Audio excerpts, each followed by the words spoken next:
नमस्कार. कोकणदारा पेजवर तुमच्या सगळ्यांचं स्वागत असा.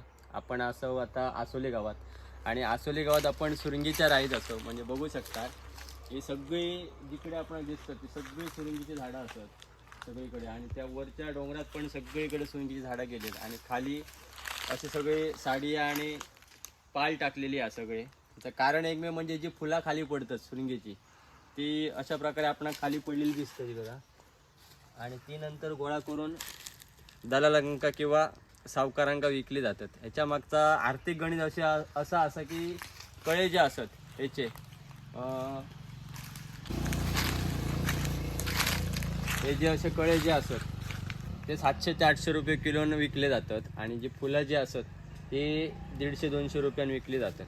त्या मागचा आर्थिक गणित असा की कळ्यांचा दर जास्त असतो, त्यामुळे जेव्हा 25% सुरंग फुलता त्याच्यानंतर कळे काढून घेतले जातात आणि कळे काढणं खूप जोखमीचं काम असा. जोखीम कशी असतात आपण पुढे बघूया.